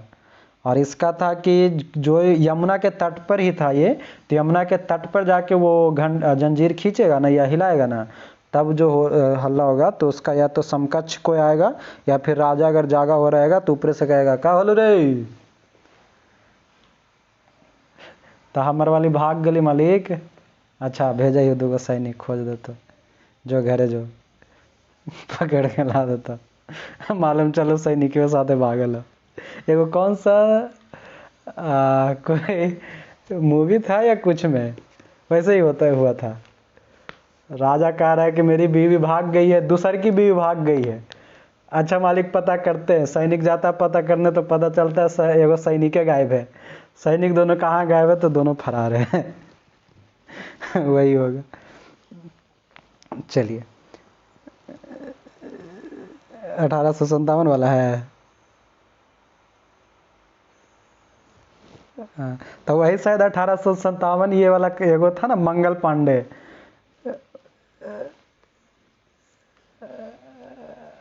अच्छा हाँ, तो 1800 ये मंगल पांडे वाला एगो मूवी नहीं है, उसमें शायद देखेंगे, मतलब हमको ध्यान में खाली फिल्म में कहीं देखे हैं, अब किस समय का घटना है वो तो नहीं पता। चलिए तो ये हो गया जंजीर, न्याय की जंजीर किसने लगाया, तो जहांगीर ने। जहांगीर द्वारा शुरू की गई तुजू के जहांगीरी नामक आत्मकथा को पूरा करने का श्रेय किसको जाता है, मोतबिंद खां को, यानी कि जहांगीर ने शुरू किया था, पूरा नहीं कर पाया तो मोतबिंद खां ने उसको पूरा किया। जहांगीर के सबसे बड़े पुत्र खुसरो ने 1606 ईस्वी में अपने पिता के विरुद्ध विद्रोह कर दिया। खुसरो और जहांगीर की सेना के बीच युद्ध जालंधर के निकट भैरावल नामक स्थान पर यानी कि मैदान में हुआ और खुसरो को पकड़कर कैद कर दिया गया था। खुसरो की सहायता करने के कारण ही सिखों के जो 5वें गुरु थे अर्जुन देव, उसको जहांगीर ने फांसी दिलवा दिया और खुसरो जो था गुरु से गोविंदवाल नामक स्थान पर मिला था, गोविंदवाल में मिला था। अहमदनगर के वजीर थे मलिक अंबर। अहमदनगर के वजीर मलिक अंबर के विरुद्ध सफलता से खुश होकर जहांगीर ने खुर्रम को शाहजहां की उपाधि प्रदान की। अब देखिए ये जो इस तरह से लिखा है ऊपर नीचे, ये थोड़ा सा कभी कभी हम लोग को कन्फ्यूजन कर देता है। ये लाइन पहले इसको लिखना चाहिए था कि जहांगीर ने खुर्रम को शाहजहां की उपाधि धारण दी थी, तो पहले मार दिया उसके बाद कहता है कि खुसरो शाहजहां की उपाधि दिया, है ना। खुर्रम जो है खुर्रम को शाहजहां की उपाधि, ऊपर जो था खुसरो वाला जिसको कि क्या कह रहा था, कैद करवाया था अर्जुन देव वाला। अब आता है इसका दूसरा बेटा है ये खुर्रम, ध्यान रखना है। कहता है 1622 ईस्वी में कंधार मुगलों के हाथ से निकल गया, शाह अब्बास ने इस पर अधिकार कर लिया। कौन, मुगलों के हाथ से क्या निकला, कंधार निकला 1622 में। अकबर जो जीता था वो निकल चुका है ना। आगे कंधार को कब जीता था, 1595 में अकबर ने जीता था। अकबर ने 1595 में हाँ शाह बेग से जीता था 1595 में। ठीक है। कहता है कि नूरजहां जो कि ईरान निवासी मिर्जा गयास बेग की पुत्री नूरजहां का वास्तविक नाम मेहरुनिसा था। 1594 ईस्वी में नूरजहां का विवाह अली कुली बेग से संपन्न हुआ। नूरजहां का विवाह 1594 में अली कुली बेग से संपन्न हुआ और जहांगीर ने एक शेर मारने के कारण अली कुली बेग को शेर अफगान की उपाधि प्रदान की। ध्यान दीजिएगा, वो उधर वाला दूसरा है, शेरशाह सूरी वाला, बहार खान लोहानी वाला, ठीक है, वो अफगान वंश से संबंधित थे, और वो जो बीच में हम पढ़े थे हुमायूं के समय में, वो दूसरा है। और ये है कि जहांगीर ने एक शेर मारने के कारण जो नूरजहां का पति था अली कुली बेग, उसको शेर अफगान की उपाधि दी। और 1607 ईस्वी में शेर अफगान की मृत्यु के बाद मेहरुनिसा अकबर की विधवा सलीमा बेगम बेगम की सेवा में नियुक्त की गई। जो मेहरुनिसा थी, इसकी माँ की देखरेख के लिए, किसकी? जहांगीर की माँ को नहीं, अकबर की विधवा सलीमा बेगम है ना, दादी की देखरेख के लिए, ठीक है, दादी की देखरेख के लिए जब उसको नियुक्ति किया गया, तो सर्वप्रथम जहांगीर ने नवरोज त्योहार के अवसर पर मेहरुनिसा को देखा और उसके सौंदर्य पर मुग्ध होकर 1611 में उससे विवाह कर लिया, है ना। और विवाह के बाद जहांगीर ने उसे नूरमहल एवं नूरजहां की उपाधि प्रदान की। नूरजहां के सम्मान में जहांगीर ने चांदी के सिक्के जारी किए थे। किसने? चांदी के सिक्के नूरजहां के सम्मान में जहांगीर ने जारी किया। शादी कब होता है अली कुली? नहीं, दादी की सेवा, मेरे आप उल्टा समझ रहे हैं। दादी की सेविका बनी मेहरुनिसा। जैसे देखिए, अली कुली बेग से शादी किया 1594 में, ठीक है, और उसी को देखने में 1595 में जहांगीर ने गवा दिया कंधार, है ना। हंसी तो फंसी, लटकला तो गिल्ला बेटा, जे वाला कहानी हुआ। हाँ, लिखा जाता है। तो जब अली कुली बेग को इसने शेर अफगान की उपाधि दिया था, मगर इसको नज़र में आ गया कौन? मेहरुनिसा, यानी उस समय की मेहरुनिसा।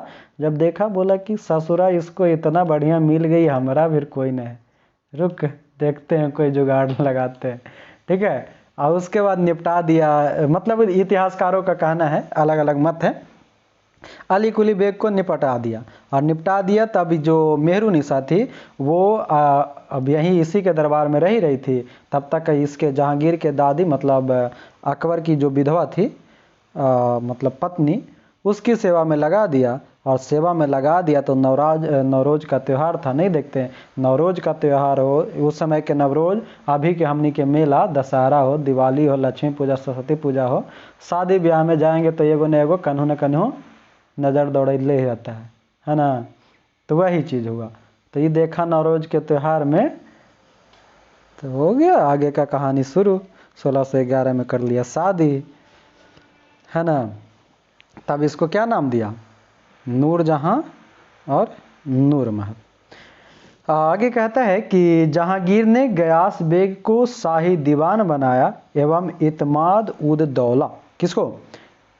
गयास बेग कौन था? नूरजहां के पिता। नूरजहां के पिता गयास बेग को किसने? जहांगीर ने इतमाद उद दौला की उपाधि दिया, और जहांगीर के शासनकाल में ईरानियों में सबसे ऊंचा पद प्राप्त हुआ इसको, गयास बेग को। हाँ, लाडली बेगम शेर अफगान एवं मेहरुनिसा की पुत्री हुई। शेर अफगान वही अली कुली बेग, ठीक है। अली कुली बेग, हाँ, अली कुली बेग और मेहरुनिसा की बेटी हुई लाडली बेगम, और लाडली बेगम का शादी किससे हुआ? जहांगीर के पुत्र शहरयार से। मतलब कि जहांगीर का अपना बेटा और जहांगीर की सौतेली बेटी, दोनों से शादी हो करा दिया, ठीक है। नूरजहां की माँ असमत बेगम जो थी, इसने गुलाब से इत्र निकालने की विधि खोजी थी, इसीलिए वो नूरजहां ज़्यादा खूबसूरत थी। वो कौन सा सेंट आता है ना, गुलावरी, हाँ कुछ आता है ना जी, पता नहीं, शायद गुलावरी जल आता है, गुलाब जल, अच्छा हाँ गुलाब जल, वो भी खुशबू मारता है ना। हाँ, आँख में डाला जाता है, चेहरा पे सब उसमें लगाता है, ठंडा के समय पे उसको लगाता है, कुछ कुछ मिला करके उसमें, खाने में भी यूज होता है।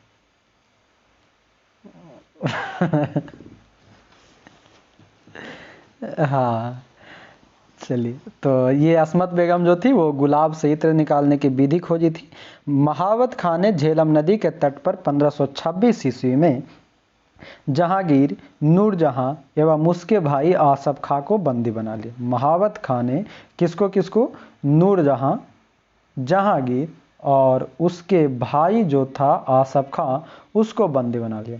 जहांगीर के 5 बेटा हुआ, कौन कौन, खुसरो, परवेज, खुर्रम, शहरयार और जहांदार।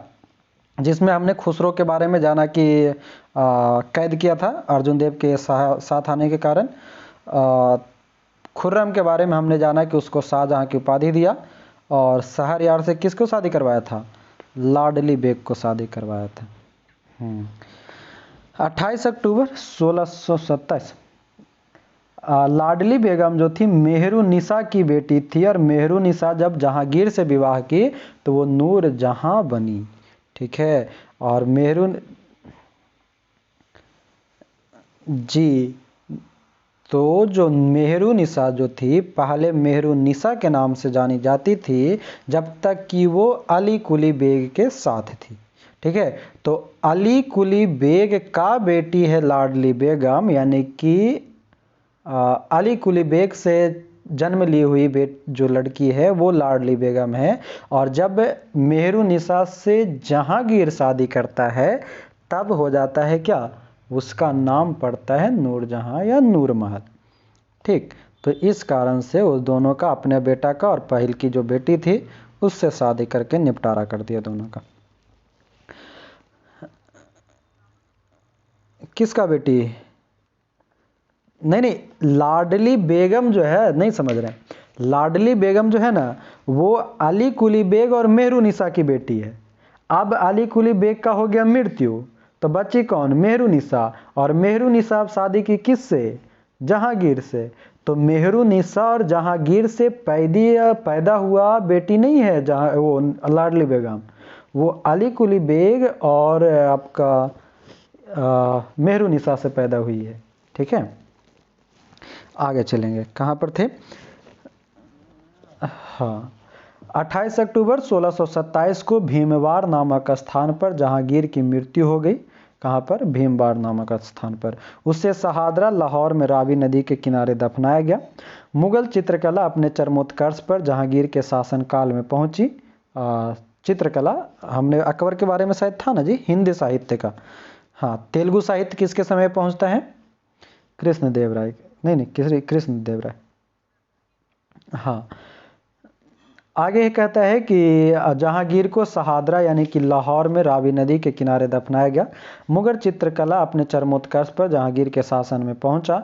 जहांगीर के दरबार के चित्रकार में आगा रजा, अब्दुल हसन, मोहम्मद नासिर, मोहम्मद मुराद, उस्ताद मंसूर, बिशन दास, मनोहर एवं गोवर्धन, फारूक बेग एवं दौलत था।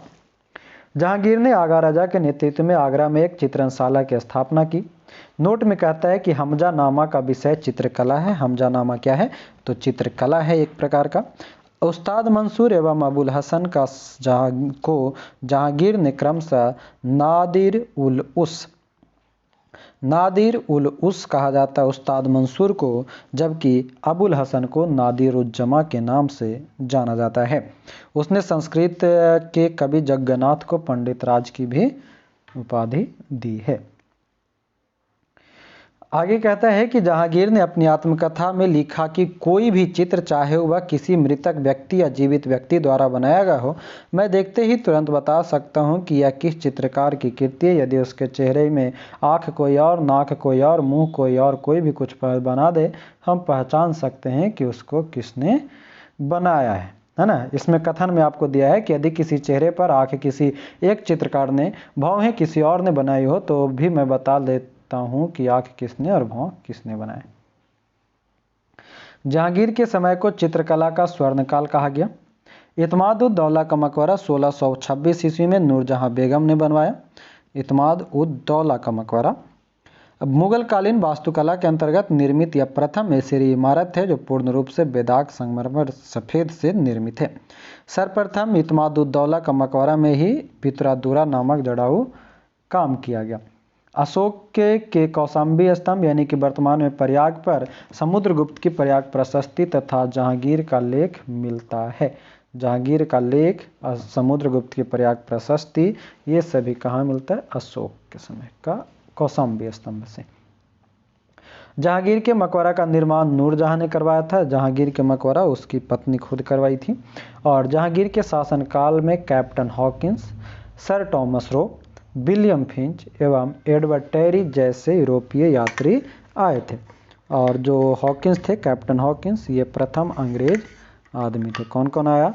हॉकिंस आया, टॉमस रो आया, विलियम फिंच आया और एडवर्ड टेरी आया। ये सभी यूरोप के यात्री थे। तो ये था आपका जहांगीर से संबंधित तथ्य। चलिए अब आते हैं शाहजहां पर। ठीक है, शाहजहां ये 1627 से 1657 ईस्वी के बीच में आता है। जहांगीर के बाद ये गद्दी पर बैठता है। जोधपुर के शासक होते हैं मोटा राजा उदय सिंह की पुत्री जगत गोसाई के गर्भ से 5 जनवरी 1592 ईस्वी को खुर्रम यानी कि शाहजहां का जन्म लाहौर में हुआ था। कहाँ हुआ था? लाहौर में 1592 में। यह भी ध्यान रखिएगा, जन्म कहाँ होता है इसका? लाहौर में होता है, मतलब कि भारत से बाहर। शाहजहां का 1612 ईस्वी में खुर्रम का विवाह आसफ खां की पुत्री अर्जुमंद बानो बेगम से हुआ, जिसे शाहजहां ने मल्लिका-ए-जमानी की उपाधि दी। शाहजहां ने अपनी बीवी को कौन सी उपाधि दी? मल्लिका-ए-जमानी, मतलब जमाने का सबसे खूबसूरत महिला। और उसने, इसके पिता ने कौन सा दिया था? नूरजहां दिया था मेहरुनिसा को, मतलब जहां में भी सबसे सुंदर नूर, क्या नाम देता है, जिसे शाहजहां ने मल्लिका जमानी की उपाधि दी। 7 जून 1631 को प्रसव पीड़ा के कारण उसकी मृत्यु हो गई, अर्जुमंद बानो बेगम का। 4 फरवरी 1628 ईस्वी को शाहजहां आगरा में अबुल मुजफ्फर शहाबुद्दीन मोहम्मद साहिब किरण-ए-शानी, पूरा जिंदगी के नाम एक ही बार रख लिया, कौन सा? अबुल मुजफ्फर शहाबुद्दीन मोहम्मद साहिब किरण-ए-शानी, 8-10 खानदान का एक साथ, किरण-ए-शानी खाली याद रखिए, उपाधि प्राप्त कर लिया शाहजहां। शाहजहां ने आसफ खां को वजीर पद एवं महावत खां को खान खाना की उपाधि दी। इसने नूरजहां को 2 लाख रुपए प्रति वर्ष की पेंशन देकर लाहौर जाने दिया, जहां 1645 में मृत्यु हो गई। ये वही नूरजहां है, मैया जहांगीर की पत्नी। 2 लाख रुपया देकर के भेज दिया लाहौर। अपनी बेगम मुमताज महल की याद में शाहजहां ने ताजमहल का निर्माण आगरा में उसकी कब्र के ऊपर करवाया और उस्ताद ईसा ने ताजमहल की रूपरेखा तैयार किया था। ताजमहल का आर्किटेक्चर कौन था? तो उस्ताद ईसा था। ठीक है, तो जिसको भी ताजमहल पसंद है ना, पसंद करने से पहले थोड़ा सा जान लीजिएगा, बेबी मुझे ताजमहल दिलाओ ना, तो ताजमहल का ताजमहल बना देगा खुद के ऊपर ही, उसके लिए कब्र खोद देगा और कब्र में वही जाएगा। हाँ?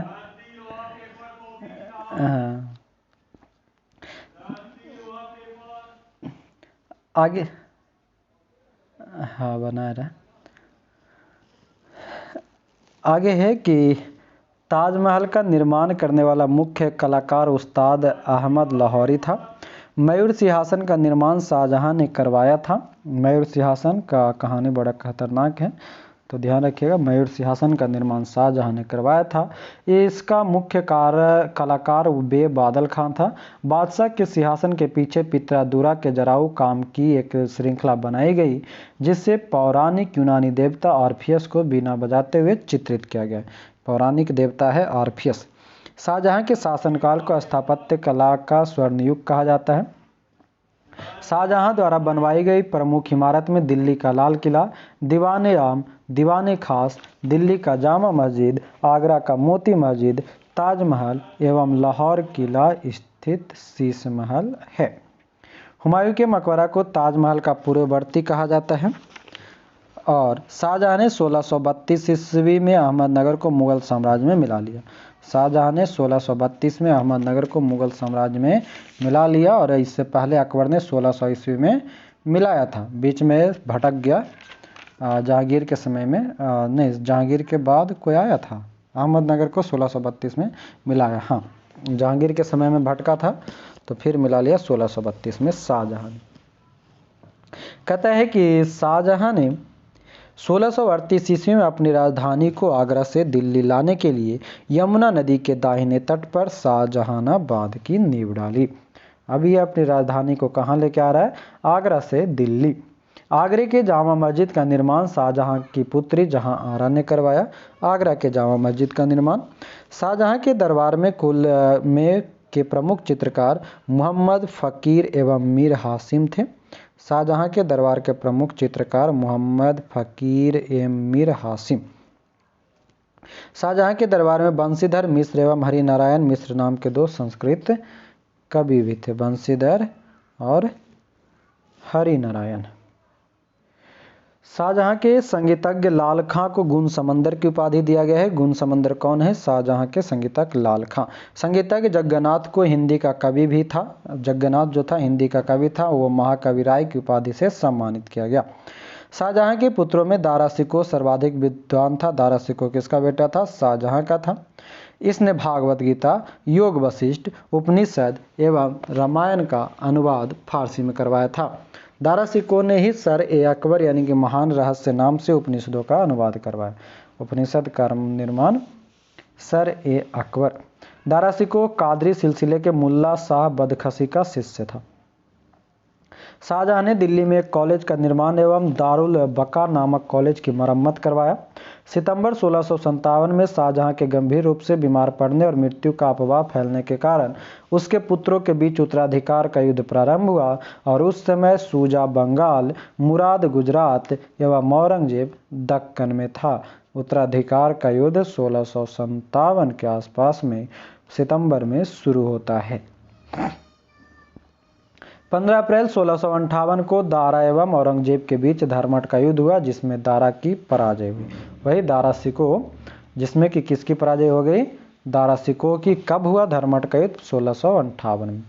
सामुरगढ़ का युद्ध 29 मई 1658 को दारा एवं औरंगजेब के बीच हुआ। दारा और औरंगजेब के बीच में। इस युद्ध में भी दारा की हार हो गई और उत्तराधिकार का अंतिम लड़ाई 1659 ईस्वी में देवराई की घाटी में हुआ था। और इस युद्ध में दारा के पराजित होने पर इससे इस्लाम धर्म की अवहेलना करने के अपराध में 30 अगस्त 1659 को हत्या कर दी गई। किसका? दारा शिकोह का हत्या कब कर दिया गया? 1659 में। कौन कौन से युद्ध लड़ा जा रहा है? पहला तो कि उत्तराधिकार का युद्ध 1657, धर्मट का युद्ध 1658, फिर उसी समय सामूगढ़ का युद्ध 1658, अप्रैल में धर्मट का युद्ध, मई में सामूगढ़ का युद्ध और उत्तराधिकार का अंतिम लड़ाई होता है 1659 में ही देवराई में और 30 अगस्त को उसकी हत्या। दारा शिकोह ने अपना निर्वासित जीवन अलवर राजस्थान के ककवाड़ी किला में बिताया और इस किला का निर्माण जयसिंह द्वितीय ने किया था। शाह बुलंद दरवाजा के रूप में दारा शिकोह को जाना जाता है। किंग ऑफ लॉफ्टी फॉर्च्यून के नाम से दारा शिकोह को जाना जाता है। 8 जून 1658 को औरंगजेब ने शाहजहां को बंदी बना लिया। आगरा के किले में अपने कैदी जीवन के 8वें वर्ष अर्थात 22 जनवरी 1666 को 74 वर्ष की अवस्था में शाहजहां की मृत्यु हो गई। औरंगजेब ने किसको कैद किया? शाहजहां को, अपने बाप को। छोटा अकबर, मिनी अकबर। आगे है दारा शिकोह को कहा जाता था वो। औरंगजेब की बात करें तो 1658 से 1707। औरंगजेब का जन्म 24 अक्टूबर 1618 को दोहद यानी कि गुजरात नामक स्थान पर हुआ। औरंगजेब के बचपन का अधिकांश समय नूरजहां के पास बीता। नूरजहां कौन थी? दादी। नूरजहां भी दादी। है ना, जहांगीर की पत्नी। चलिए, तो ये हो गया। कहता है कि औरंगजेब के बचपन का अधिकांश समय नूरजहां यानी कि दादी के पास बीता। 18 मई 1637 को फारस के राजघराने की दिलरास बानो बेगम के साथ औरंगजेब का निकाह हो गया। अब कौन आ गई? दिलरास बानो बेगम। इससे पहले एक आया था अर्जुमंद बानो बेगम। अर्जुमंद बानो बेगम का विवाह जो था वो खुर्रम से हुआ था, यानी कि शाहजहां से हुआ था। और औरंगजेब का विवाह दिलरास बानो बेगम और दिल लगाओ बेगम, औरंगजेब दिलरास बानो बेगम। ठीक है। आगरा पर कब्जा कर जल्दबाजी में औरंगजेब ने अपना राज्याभिषेक अबुल मुजफ्फर मुहिउद्दीन मुजफ्फर औरंगजेब बहादुर आलमगीर याद रखेंगे की उपाधि से 31 अक्टूबर 1658 को करवाया। देवराई के युद्ध में सफल होने के बाद 15 मई 1659 को औरंगजेब ने दिल्ली में प्रवेश किया और शाहजहां के दरबार महल में 5 जून 1659 ईस्वी को दूसरी बार राज्याभिषेक करवाया। दूसरी बार राज्याभिषेक कौन करवाया? शाह औरंगजेब ने करवाया। औरंगजेब के गुरु थे मीर मोहम्मद हकीम। औरंगजेब के गुरु कौन हो गया? मीर मोहम्मद हकीम। औरंगजेब सुन्नी धर्म को मानता था, उसे जिंदा पीर कहा जाता है और इसको ही शाही दरवेश भी कहा जाता है औरंगजेब को।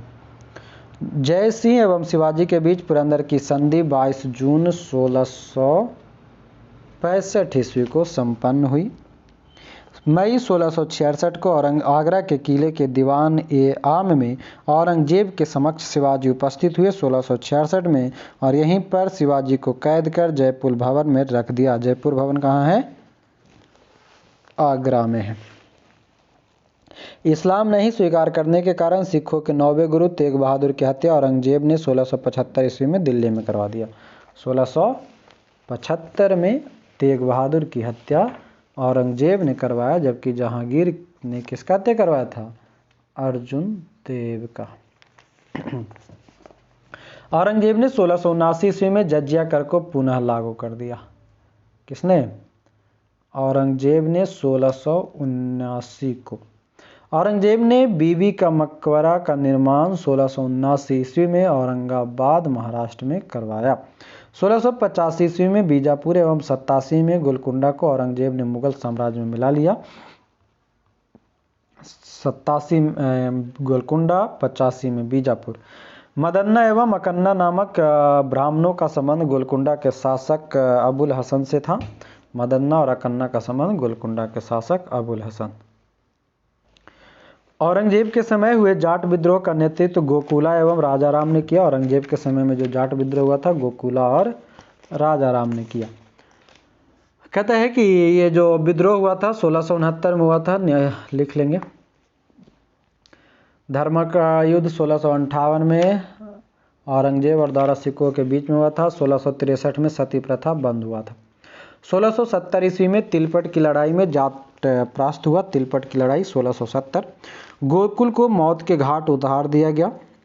इसके बावजूद जाटों ने 1685 ईस्वी में राजाराम के नेतृत्व में पुनः विद्रोह किया। इन जाटों ने सिकंदरा में स्थित अकबर के मकबरे को भी लूटा।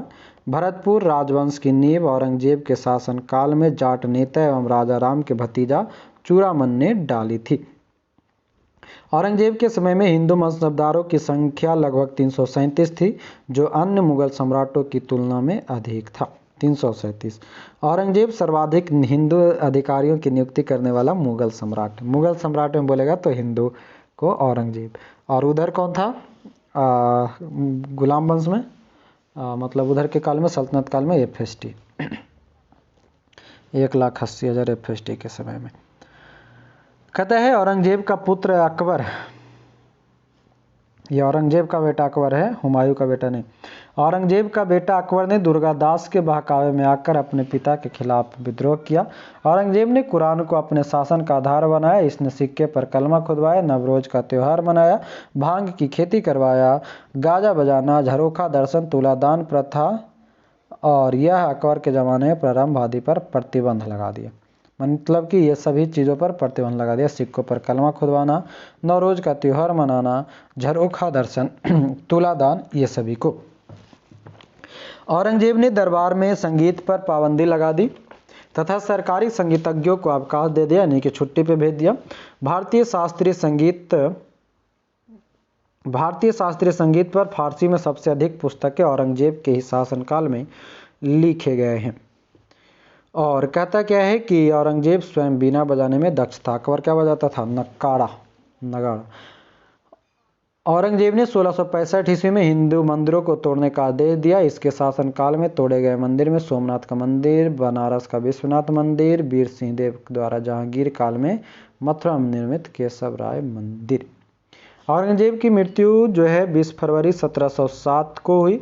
इसे खुलदाबाद, जो अब रोजा कहलाता है, में दफनाया गया। खुलदाबाद में औरंगजेब के समय सूबों की संख्या 20 थी। कहीं कहीं पर 21 देता है। औरंगजेब दारुल हर्ब यानी कि काफिरों का देश और दारुल इस्लाम इस्लाम का देश में परिवर्तित करने को अपना महत्वपूर्ण लक्ष्य मानता था। दारुल हर्ब का मतलब है काफिरों का देश और इस्लाम मतलब है इस्लाम का देश। औरंगजेब के शासनकाल में मुगल सेना में सर्वाधिक हिंदू सेनापति थे और फ्रांसीसी यात्री फ्रांकोइस बर्नियर औरंगजेब के चिकित्सक थे। औरंगजेब के चिकित्सक कौन था? तो फ्रांकोइस बर्नियर।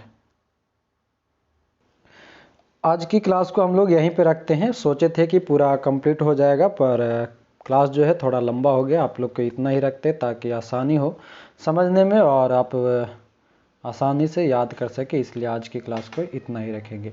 कल के क्लास में हमारा पूरा प्रयास होगा कि ये समाप्त हो ही जाएगा। ठीक है, तो मिलते हैं अगले क्लास में। अभी के लिए आप लोगों का बहुत बहुत धन्यवाद। साथ ही ध्यान रखिएगा 4 दिसंबर 2021 सुबह 8 बजे पटना के गांधी मैदान में बिहार दरोगा ओपन टेस्ट ऑफलाइन कराया जा रहा है। तो मिलेंगे वहीं पर। अभी के लिए आपका बहुत बहुत धन्यवाद। जय हिंद।